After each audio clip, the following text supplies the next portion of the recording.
Hello viewer, সবাই কেমন আছো? আমি অনেক ভালো আছি। আর আজকে আমার রেসিপি হলো ভেজ বিরিয়ানি। তো আজকে আমি ভেজ বিরিয়ানি খুব সহজে কিভাবে বাড়িতে বানিয়ে নেওয়া যায় সেটি আমি করে দেখিয়েছি। আশা করছি রেসিপিটা সবার ভালো লাগবে। আর এইভাবে ভেজ বিরিয়ানি বানিয়ে নিলে বিরিয়ানি হবে একদম ঝরঝরে আর দারুণ টেস্টি। তো চলুন দেখে নিই বিরিয়ানি বানানোর জন্য আমাদের কী লাগছে। তো প্রথমে আমি এখানে একটা বোল নিয়ে নিয়েছি আর তার মধ্যে আমি দিয়ে দিচ্ছি ফুলকপি। আর ফুলকপিগুলোকে আমি এইভাবে কেটে নিয়েছিলাম। দিয়ে দিচ্ছি বিনস, দিয়ে দিচ্ছি গাজর, আর আমি এখানে দিয়ে দিচ্ছি কিছুটা মটরশুঁটি। এরপর আমি ওর মধ্যে দিয়ে দেবো, এখানে আমি 250 গ্রামের মতন টক দই নিয়ে নিয়েছি, টক দইটা দিয়ে দেবো। এরপর আমি ওর মধ্যে দিয়ে দিচ্ছি, এখানে আমি 1 চামচের মতন ধনে গুঁড়ো দিয়ে দিচ্ছি। আর এখানে আমি দিয়ে দেবো 1/2 চামচের থেকে একটু বেশি জিরের গুঁড়ো। এরপর আমি ওর মধ্যে দিয়ে দেবো 1.5 চামচের মতন শুকনো লঙ্কার গুঁড়ো। আচ্ছা, শুকনো লঙ্কার গুঁড়োটা যদি একটু কম দেন তাও দিতে পারেন, তাহলে ওর মধ্যে কাঁচা লঙ্কা চিড়ে দিয়ে দেবেন। এরপর আমি ওর মধ্যে দিয়ে দিচ্ছি পরিমাণ মতন লবণ আর দিয়ে দিয়েছি চিনি। আর এখানে আমি দিয়ে দিচ্ছি কাজু আর কিশমিশ, আর আমি ওর মধ্যে দিয়ে দিচ্ছি বেশ কিছুটা ধনেপাতা কুচি। এরপর আমি ওর মধ্যে দিয়ে দেব পেঁয়াজের বেরেস্তা। এখানে আমি পেঁয়াজটাকে ভালো করে ভেজে বেরেস্তা বানিয়ে নিয়েছিলাম, সেটা আমি দিয়ে দিয়েছি। এরপর আমি ওর মধ্যে দিয়ে দিচ্ছি কিছুটা পনির। আর আমি এখানে দিয়ে দেব 1 চামচের মতন একটু বিরিয়ানি মশলা। এরপর আমি সব কিছুকে ভালো করে এইভাবে একটু হালকা হাতে ভালো করে একটু মাখিয়ে নেব। এখানে আমি যা সবজি দিয়েছি আপনারা আপনাদের পছন্দ মতো সবজিও এর মধ্যে দিয়ে দিতে পারেন। তো যতক্ষণ আমি এটাকে ম্যারিনেট করছি ততক্ষণ আপনারা আমার চ্যানেলে নতুন হলে প্লিজ আমার চ্যানেলকে সাবস্ক্রাইব করে দেবেন। তো দেখুন এখানে ম্যারিনেট হয়ে গেলে এরপরে আমি একটা প্যানের মধ্যে দিয়ে দিয়েছি কিছুটা রিফাইন তেল। আর এখানে আমি দিয়ে দিচ্ছি কিছুটা ঘি। আপনারা শুধু ঘিতেও রান্না করতে পারেন, তাহলে কিন্তু টেস্টটা আরও বেশি হবে আর খেতেও কিন্তু খুব স্বাদ হবে। এরপরে আমি ওর মধ্যে দিয়ে দিয়েছি তেজপাতা, গোটা গরম মশলা আর 1 চামচের মতন জিরে। তারপরে একটু ফ্রাই করে নিয়ে ওর মধ্যে আমি দিয়ে দিচ্ছি, এখানে 2টো বড় সাইজের পেঁয়াজকে আমি ভালো করে কুচি করে নিয়েছি, সেটা আমি ওর মধ্যে দিয়ে দিয়েছি। এবার আমি পেঁয়াজটাকে একটু নরম করে ভেজে নেব।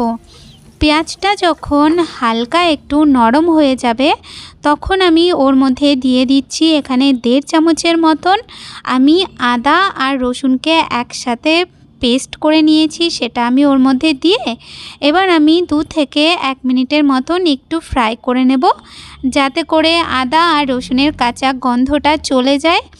এরপরে আমি ওর মধ্যে দিয়ে দেবো যে ম্যারিনেট করা সবজিগুলো ছিল, সেই ম্যারিনেট করা সবজিটা আমি প্যানের মধ্যে দিয়ে 2 থেকে 3 মিনিটের মতন একটু সবজিটাকে আমি ভালো করে একটু কষিয়ে নেব। 2 থেকে 3 মিনিটের মতন সবজিটাকে ভালো করে কষিয়ে নিয়ে এরপরে আমি ওর মধ্যে দিয়ে দিচ্ছি দুধ। এখানে আমি 1 কাপের মতন, একটা বড় কাপের 1 কাপের মতন একটু দুধ দিয়ে দিচ্ছি। আপনারা চাইলে ওর মধ্যে জলও দিতে পারেন, কিন্তু দুধ দিলে ভালো হয়। এরপরে আমি ওর মধ্যে দিয়ে দিচ্ছি একটু কেওড়া জল আর দিয়ে দিচ্ছি আমি একটু গোলাপ জল। এরপর আমি হালকা হাতে একটু নাড়িয়ে দেব, হালকা হাতে একটু নাড়িয়ে দিয়ে তারপরে আমি ঢাকা দিয়ে এই সবজিটাকে একটু হতে দেব। আর এই সময় কিন্তু আমি গ্যাসটাকে একদম কম করে দিয়ে সবজিটাকে ভালো করে একটু হতে দেব। সবজিটা যতক্ষণ হচ্ছে ততক্ষণ আমি অপর সাইডে রাইসটা আমি করে নেব। তো রাইস বানানোর জন্য আমি এখানে একটা পাত্রের মধ্যে নিয়ে নিয়েছি জল, আর তার মধ্যে পরিমাণ মতো লবণ দিয়ে আমি এখানে দিয়ে দিয়েছি গোটা গরম মশলা, শাহি জিরা, আর দিয়ে দিয়েছি তেজপাতা, স্টার অ্যানিস আর এখানে আমি কয়েকটা লেবুর টুকরো দিয়ে দিয়েছি। এরপরে যখন জলটা ভালো মতন একটু ফুটে উঠবে, মানে যখন জলটা এরকম অবস্থায় আসবে, তখন আমি ওর মধ্যে রাইসটা দিয়ে দেবো। এখানে আমি রাইসটাকে কিন্তু আধা ঘন্টা আগে ভিজিয়ে রেখেছিলাম।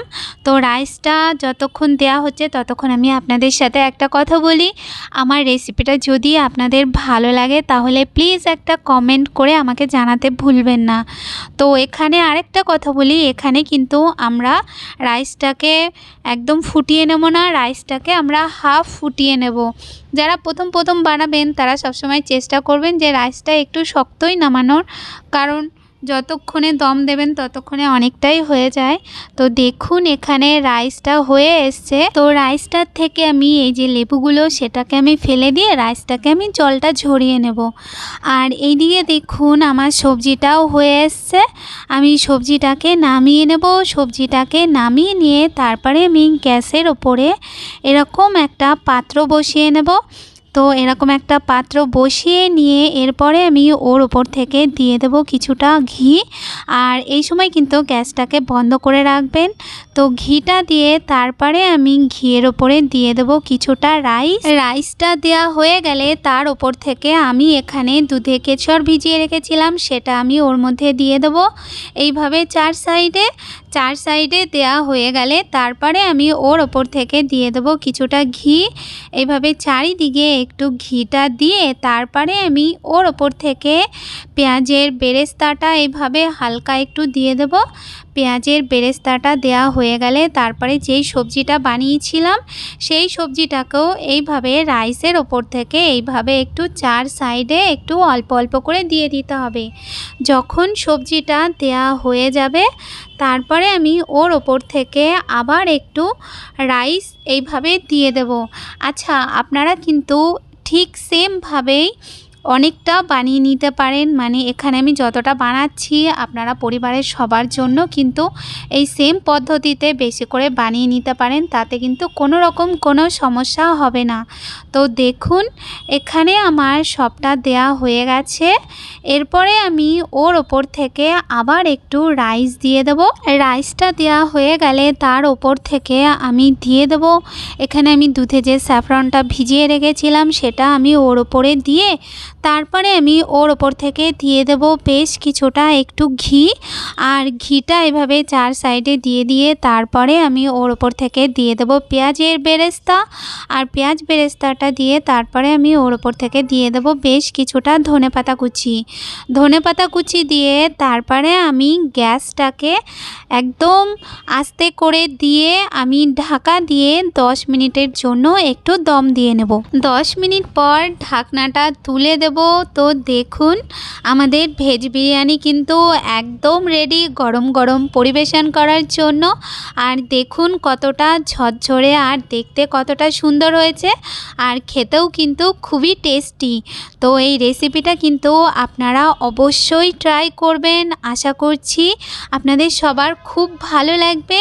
আর রেসিপিটা ভালো লাগলে আমাকে অবশ্যই কমেন্ট করে জানাতে ভুলবেন না। আজ তাহলে এই পর্যন্ত, দেখা হচ্ছে নতুন রেসিপির সাথে। ধন্যবাদ।